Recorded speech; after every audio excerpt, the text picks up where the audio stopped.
Hello my dear friends, स्वागत है आप सभी का आपके अपने चैनल लेस्ट एजुकेशन में। सो फ्रेंड्स, आज की वीडियो में हम डॉक्टर राम मनोहर लोहिया अवध यूनिवर्सिटी का जो पेपर हुआ था, यानी कि food nutrition and hygiene subject का जो पेपर हुआ था, मेजर माइनर का जो पेपर हुआ था, उसकी आंसर की के बारे में डिस्कस करने वाले हैं। तो हम पूरे 100 क्वेश्चन के आंसर्स के बारे में डिटेल से डिस्कस करने वाले हैं, लाइन बाय लाइन पूरे 100 क्वेश्चन को ध्यानपूर्वक पढ़ के उसको हम आंसर देने वाले हैं। तो आप भी अपना पेपर उठा लीजिए और पेंसिल उठा लीजिए, साथ ही साथ हमारे टिक करते चलिएगा, जिससे कि आपको भी पता चल जाए कि आपने कितने आंसर को सही किया हुआ है। साथ ही साथ ये जो मैं आपको आंसर की बता रहा हूँ, ये आपके और भी सारे परीक्षा के लिए बहुत ही ज़्यादा इंपॉर्टेंट है, जिनमें food nutrition and hygiene subject है, उस पेपर के लिए बहुत ही ज़्यादा इंपॉर्टेंट क्वेश्चन भी होंगे ये। तो आप किसी भी यूनिवर्सिटी में लिए हैं फूड न्यूट्रिशन एंड हाइजीन, तो अगर आप इसको पढ़ते हैं तो आपके अच्छे से अच्छे नंबर आने वाले हैं। तो आपके लिए बहुत ही ज़्यादा इंपॉर्टेंट है, चाहे आप पेपर दे रहे हो या पेपर दे के आ गए हो, तो आंसर की के नज़रिए से भी आपके लिए इम्पॉर्टेंट है। और अगर आपको अभी पेपर देना है तो आपके लिए भी इम्पॉर्टेंट है, क्योंकि फूड न्यूट्रिशन एंड हाइजीन के क्वेश्चन सेम ही होते हैं। तो आप पढ़ के जाएंगे तो ये इससे आपको और भी आसानी होगी पेपर देने में। तो चलिए अब लाइन बाय लाइन आंसर्स के बारे में डिस्कशन करते हैं। तो यहाँ पर हमारा पहला क्वेश्चन है, हमारे शरीर को पोषित करता है। तो सबसे पहले मैं आपको बता दूं कि यहाँ पर दो दो टिक लगे हुए हैं, तो आप कंफ्यूज मत होइएगा। मैं आपको राइट आंसर बताऊंगा। तो इसको क्या हुआ था कि ये पेपर मैंने अपने फ्रेंड से लिया था, तो उसने जानने के लिए टिक लगा दिया है खुद से भी कि मैंने क्या क्या ऑप्शन को टिक किए हैं, तो उसके लिए उसने भी टिक लगाया हुआ है, लेकिन मैंने भी इसमें टिक लगाया हुआ है जो राइट आंसर है। तो आप कंफ्यूज मत होइएगा, मैं आपको राइट आंसर बताता रहूँगा। तो यहाँ पर देखिए, पहला क्वेश्चन है, हमारे शरीर को पोषित करता है। तो हमारे शरीर को तो भूखमरी पोषित नहीं करेगी, रोग पोषित नहीं करेगा, कीटाणु पोषित नहीं करेगी। तो बिल्कुल इजी क्वेश्चन है, भोजन पोषित करता है। और इन सारी चीज़ों के बारे में मैंने डिटेल्ड वीडियो बनाई है, डिस्क्रिप्शन में लिंक प्रोवाइड कर दी गई है, वहाँ से आप जाकर चेक कर सकते हैं। जितने भी क्वेश्चन मिलेंगे सब के ऊपर मैंने डिटेल्ड वीडियो बनाई है। और अगर आप लोगों ने हमारी वीडियो देख पेपर दिया होगा तो आपके 100 में से 100 जरूर आने वाले हैं। तो पहला क्वेश्चन ऑप्शन नंबर ए सही है हमारा। दूसरा है, आपोषण की कितनी स्थितियां होती हैं, इसके बारे में भी मैंने आपको बताया है। तो आपोषण की 2 स्थितियां होती हैं। तो ऑप्शन नंबर ए इसका भी करेक्ट होगा। क्वेश्चन नंबर 3 है, रासायनिक पदार्थ शरीर की आवश्यकताओं के दृष्टिकोण से कितने समूहों में बांट दिए गए हैं। तो सॉरी फ्रेंड्स, इस क्वेश्चन का आंसर मुझे भी नहीं आता और मैंने काफ़ी ज़्यादा सर्च किया लेकिन पता नहीं चला। लेकिन जैसे ही पता चलेगा मैं आपको वीडियो के माध्यम से बता दूंगा।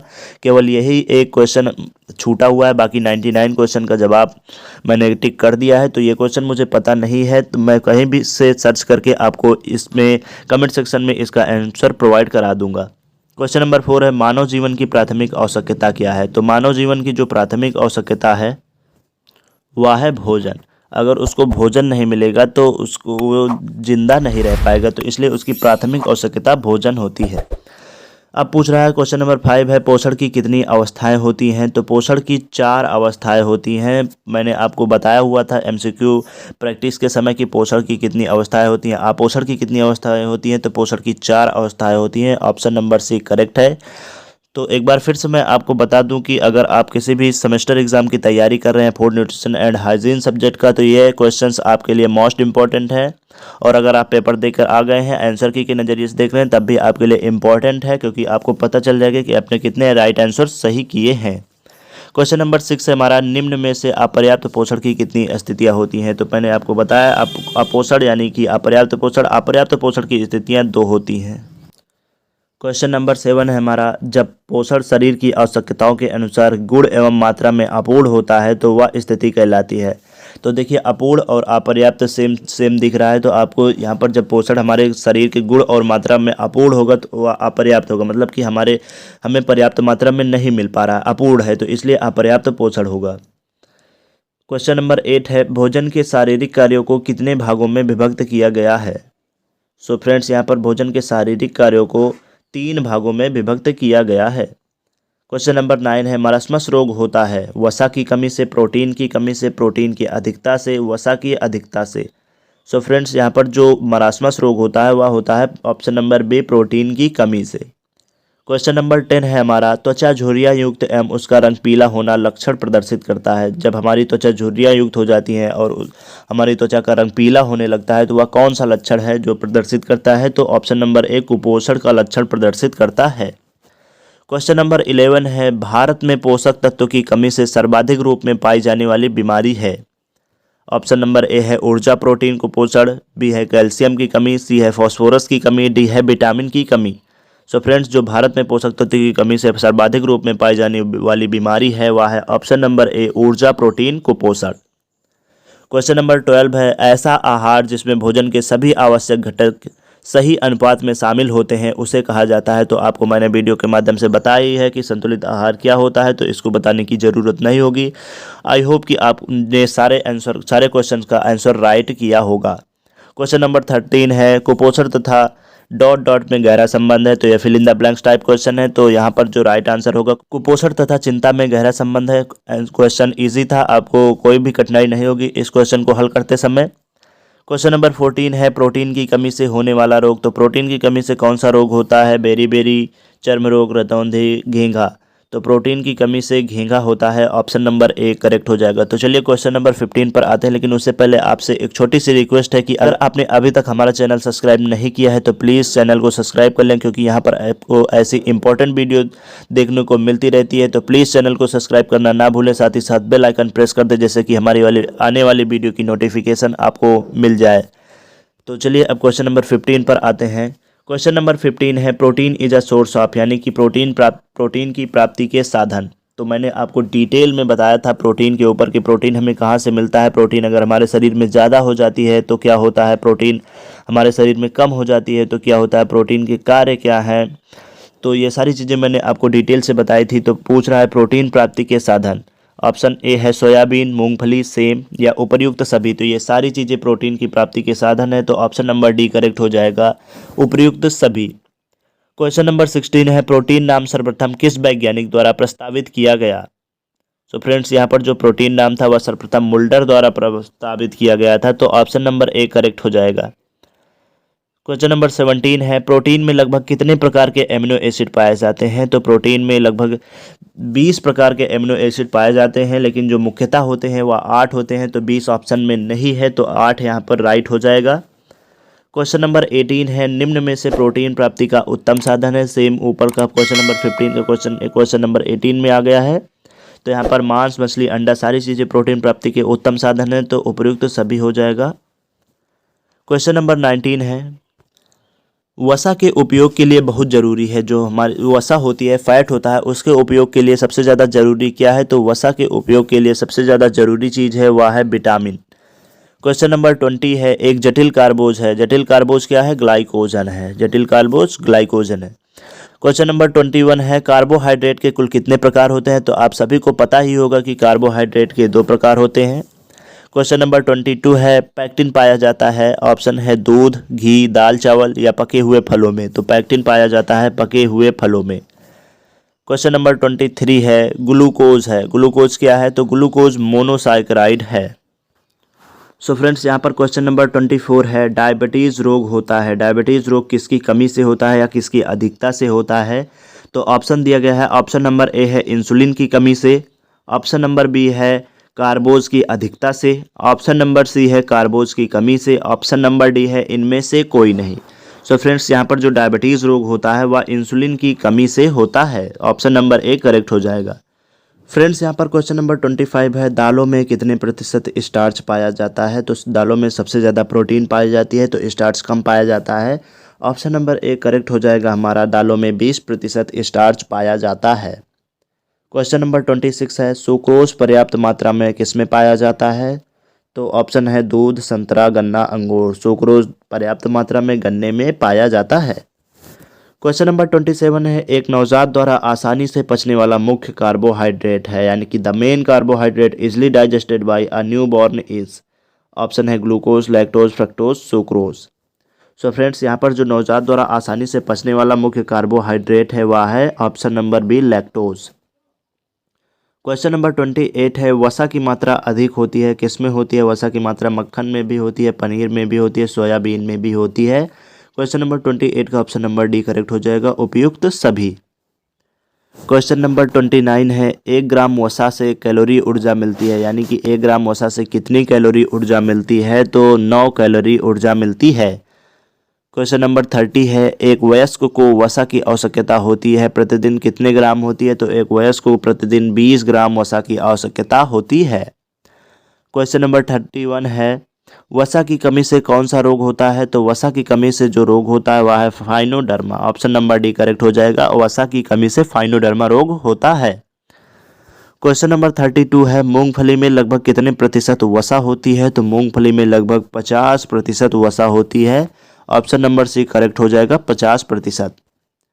क्वेश्चन नंबर 33 है ऑर्गेनिक कंपाउंड्स यानी कि कार्बनिक यौगिक कौन से हैं? तो कार्बनिक यौगिक कौन से हैं? कार्बोहाइड्रेट है।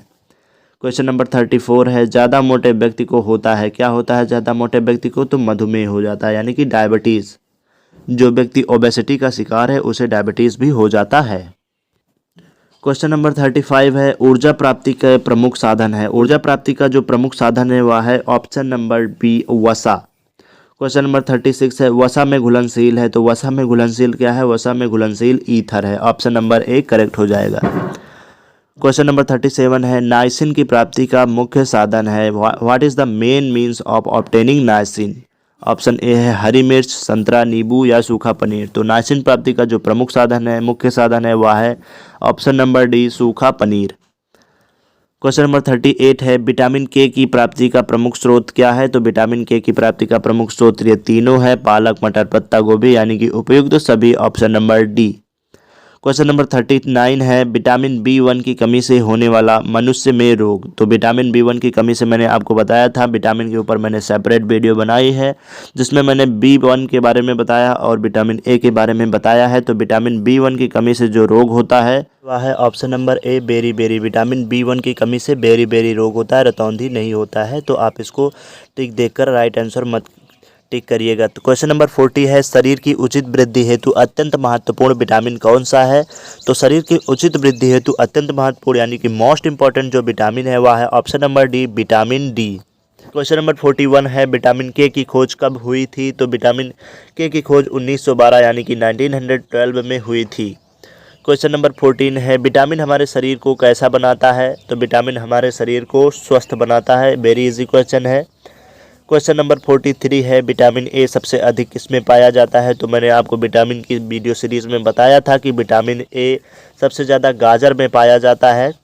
क्वेश्चन नंबर 44 है सूर्य की किरणों में क्या होता है? तो सूर्य की किरणों में विटामिन डी होता है, ये सबको पता ही होगा। क्वेश्चन नंबर 45 है सर्वाधिक विटामिन सी किसमें पाया जाता है? तो सर्वाधिक विटामिन सी जो पाया जाता है वह ऑप्शन नंबर ए यानी कि आंवला में पाया जाता है। क्वेश्चन नंबर 46 है विटामिन B2 को कहते हैं तो विटामिन B2 को राइबोफ्लोविन भी कहते हैं यानी कि विटामिन B2 का जो केमिकल नेम है वह है राइबोफ्लोविन। क्वेश्चन नंबर 47 है त्वचा से प्रतिदिन निष्कासित जल की मात्रा यानी कि हमारे शरीर से प्रतिदिन कितना जल निष्कासित होता है यानी कि बाहर निकलता है? तो वह होता है 300 ml। क्वेश्चन नंबर 48 है जल शरीर के तापक्रम को क्या करता है? तो जल शरीर के तापक्रम को नियंत्रित करता है। अगर हमारे शरीर में गर्मी ज़्यादा हो जाएगी तो पसीने के रूप में हमारे शरीर जल जो होता है वह हमारे शरीर से गर्मी को निकाल देता है।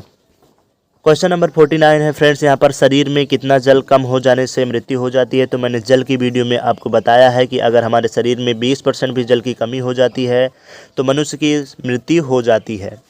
क्वेश्चन नंबर 50 है हमारे शरीर में जल का प्रतिशत कितना होता है? तो हमारे शरीर में लगभग 55 से 60% मैंने आपको बताया था जल की वीडियो में। तो 55 से 60% ऑप्शन नहीं है, तो इसलिए 50 से 60% भी ऑप्शन सही हो जाएगा। क्वेश्चन नंबर 51 है मनुष्य को कितना पानी पीना चाहिए प्रतिदिन? तो मनुष्य को प्रतिदिन 3 लीटर पानी पीने की आवश्यकता होती है। क्वेश्चन नंबर 52 है जल का कार्य क्या है? तो ताप के नियंत्रक के रूप में यानी कि हमारे शरीर का जो जल होता यानी कि हमारे शरीर की जो ऊष्मा होती है उसको नियंत्रित करता रहता है, ताप को नियंत्रित करता रहता है। और शरीर निर्माण का काम किसका है? तो शरीर निर्माण का काम प्रोटीन का है, इसलिए उपयुक्त सभी ऑप्शन राइट नहीं होगा। क्वेश्चन नंबर 53 है शरीर में अधिकतर जल का निष्कासन किसके माध्यम से होता है? तो गुर्दे के माध्यम से भी होता है, त्वचा के माध्यम से भी होता है। तो ऑप्शन नंबर सी करेक्ट हो जाएगा, ए व बी दोनों। क्वेश्चन नंबर 54 है शरीर से निर्जलीकरण की स्थिति कब आती है? तो अगर हमारे शरीर में जल की कमी हो जाती है तो शरीर में निर्जलीकरण की स्थिति आ जाती है। क्वेश्चन नंबर 55 है शरीर में उपस्थित जल का कितने प्रतिशत तरल पदार्थ के रूप में कोशिकाओं में रहता है? तो जो शरीर में जो जल का 50% हमारे कोशिकाओं में रहता है तरल पदार्थ के रूप में। क्वेश्चन नंबर 56 है लोहे की कमी से कौन सा रोग होता है? तो लोहे की कमी से घेंघा नहीं होता है, थायराइड नहीं होता है, टाइफाइड नहीं होता है। तो लोहे की कमी से एनीमिया होता है। तो यानी कि आयरन की कमी से क्या होता है? आयरन की कमी से एनीमिया होता है। सो फ्रेंड्स चलिए अब क्वेश्चन नंबर 57 पर आते हैं। क्वेश्चन नंबर 57 है हमारा, बच्चों में हीमोग्लोबिन का स्तर होता है, यानी कि what is the haemoglobin level of in children. तो बच्चों में जो हीमोग्लोबिन का स्तर होता है वह ऑप्शन नंबर डी 12 से 14 ग्राम होता है। क्वेश्चन नंबर 58 है, कैल्शियम का प्रमुख स्रोत है। तो कैल्शियम आप सभी को पता होगा कि सबसे ज़्यादा दूध से मिलता है, तो इसको कोई बताने की ज़रूरत नहीं है। क्वेश्चन नंबर 59 है, सोडियम प्राप्ति का अच्छा स्रोत क्या है। तो सोडियम प्राप्ति का जो अच्छा स्रोत है वह है ऑप्शन नंबर सी नमक। सोडियम हमें नमक से मिल जाता है।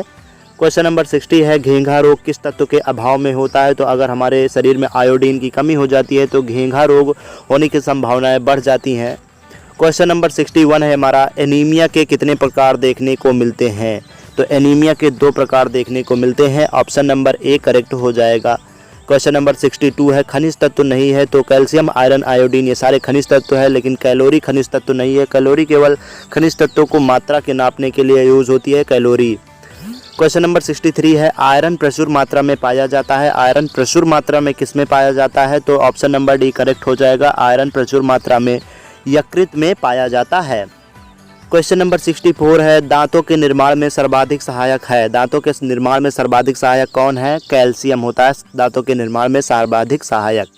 क्वेश्चन नंबर 65 है, रक्त के जमने से कौन सा खनिज तत्व सहायता करता है। अगर हमारे शरीर में ब्लड क्लॉटिंग हो जाती है तो उसमें कौन सा जो खनिज तत्व है वह सहायता करता है। तो आयरन सहायता करता है, ऑप्शन नंबर डी करेक्ट हो जाएगा हमारा। नेक्स्ट क्वेश्चन पर आते हैं। क्वेश्चन नंबर 66 है, शरीर को ऊर्जा देने वाला भोज्य पदार्थ है। हमारे शरीर को ऊर्जा देने वाला भोज्य पदार्थ कौन है। इसको मैंने पहले भी वीडियो के माध्यम से आपको बताया था, एमसीक्यू क्वेश्चन की प्रैक्टिस करते समय भी आपको बताया था कि हमारे शरीर को ऊर्जा कौन देता है। तो हमारे शरीर को ऊर्जा कार्बोहाइड्रेट से मिलती है सर्वाधिक। क्वेश्चन नंबर 67 है, मनुष्य में क्रोमोसोम की संख्या कितनी होती है। तो मनुष्य में यानी कि number of chromosome in human, तो number of chromosome in human वह है 23 जोड़े, यानी कि 23 कपल। क्वेश्चन नंबर 68 है, वंशानुक्रम का नियम किसके द्वारा दिया गया। सो फ्रेंड्स वंशानुक्रम का जो नियम है वह मेंडल के द्वारा दिया गया है। फ्रेंड्स यहाँ पर क्वेश्चन नंबर 69 है हमारा, संपूर्ण गर्भकालीन अवस्था लगभग कितने दिनों की होती है। तो संपूर्ण गर्भकालीन अवस्था यानी कि जो टोटल गेस्टनल स्टेज है वह होती है 180 डेज के लिए, यानी कि 180 यानी कि 180 दिनों के लिए। क्वेश्चन नंबर 70 है हमारा, किस विकास की गति गर्भकालीन अवस्था में तीव्र होती है। तो शारीरिक विकास की गति गर्भकालीन अवस्था में तीव्र हो जाती है। क्वेश्चन नंबर 71 है, गर्भ अवस्था में शारीरिक भार तेजी से किस अवधि में बढ़ता है। तो सभी को पता होगा कि तीसरे माह के बाद। क्वेश्चन नंबर 72 है, अंडाणु कितने दिनों में परिपक्व होता है। तो अंडाणु जो होता है वह 28 दिनों में परिपक्व होता है। आप इस तरह भी याद कर सकते हैं, रिचार्ज का 1 महीना यानी कि जो रिचार्ज होता है उसका 1 महीना 28 दिनों के लिए होता है। तो अंडाणु का परिपक्व कितने दिनों में होगा। तो 28 दिनों में अंडाणु परिपक्व होता है। क्वेश्चन नंबर 73 है, नवजात अवस्था है। नवजात अवस्था किसकी है। तो असमायोजन की है नवजात अवस्था। 74 है, जन्म के समय एक भारतीय बच्चे की औसतन ऊंचाई कितनी होती है। तो 50 सेंटीमीटर होती है जन्म के समय एक भारतीय बच्चे की औसतन ऊंचाई। क्वेश्चन नंबर 75 है, नवजात शिशु की नाड़ी की गति प्रति मिनट कितनी होती है। तो नवजात शिशु की जो नाड़ी की गति होती है वह प्रति मिनट 150 बार होती है, यानी कि हर मिनट वह 150 बार होती है नाड़ी की गति नवजात शिशु की। क्वेश्चन नंबर 76 है हमारा, सामान्य नवजात शिशु कितने घंटे की नींद सोता है। जो सामान्य नवजात शिशु होता है वह लगभग 20 घंटे की नींद सोता है। बच्चे वैसे भी ज़्यादा सोते हैं, तो आप इस हिसाब से ध्यान लगा लेंगे कि 20 घंटे की नींद सोता है जो सामान्य नवजात शिशु होता है। क्वेश्चन नंबर 77 है, कोलेस्ट्रॉम क्या है। कोलेस्ट्रॉम क्या है। तो कोलेस्ट्रॉम प्रथम स्तन दूध है, प्रथम स्तन दूध है, यानी कि फर्स्ट ब्रेस्ट मिल्क है। क्वेश्चन नंबर 78 है, नवजात शिशु में कौन सी इंद्रियां सबसे कम विकसित होती हैं। तो नवजात शिशु जो होता है वह सूंघने की उसकी शक्ति कम होती है, तो इसलिए उसकी सूंघने वाली इंद्री जो होती है कम विकसित होती है नवजात शिशु जो होता है।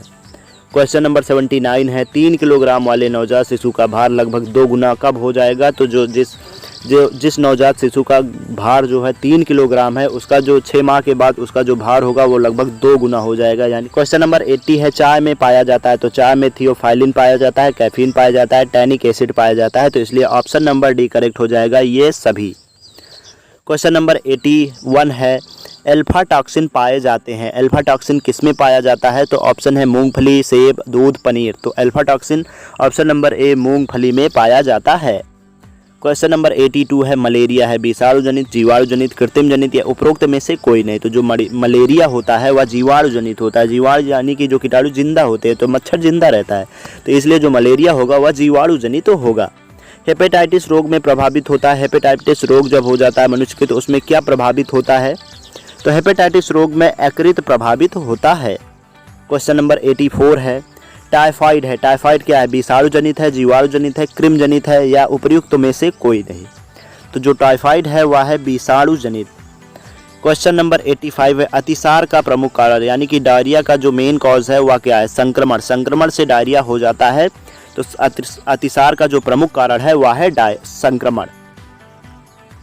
नेक्स्ट क्वेश्चन की तरफ आते हैं। नेक्स्ट क्वेश्चन है हमारा अतिसार का कारण नहीं है। अतिसार का जो कारण नहीं है वह है ऑप्शन नंबर सी रासायनिक पदार्थ। अतिसार का जो कारण नहीं है वह है रासायनिक पदार्थ। रासायनिक पदार्थ के कारण अतिसार नहीं होता है। क्वेश्चन नंबर 87 है शरीर की किस स्थिति में शरीर का भार आवश्यकता से 20% बढ़ जाता है? तो मैंने आपको बताया था थ्योरी क्लास लेते समय कि शरीर की जब मोटापा हो जाता है, यानी कि ओबेसिटी का शिकार हो जाता है, तब उसमें जो शरीर का भार है वह 20% बढ़ जाता है। यानी कि मोटापा की स्थिति में शरीर का जो भार है आवश्यकता से 20% बढ़ जाता है। क्वेश्चन नंबर 88 है केयर एक सरकारी संस्थान है, गैर सरकारी संस्थान है, मनोविज्ञान केंद्र है या राजनीति संस्था है? जहां तक मुझे मालूम है केयर एक गैर सरकारी संस्थान है। क्वेश्चन नंबर 89 है दूध में पौष्टिक तत्व नहीं पाया जाता है। तो दूध में कौन सा पौष्टिक तत्व नहीं पाया जाता है? Vitamin C. विटामिन सी किसको खाने से मिलता है? खट्टा खाने से मिलता है, लेकिन दूध खट्टा होता नहीं, तो इसलिए विटामिन सी नहीं पाया जाता है दूध में। क्वेश्चन नंबर 19 है माता के दूध में पाया जाता है। माता के दूध में क्या पाया जाता है?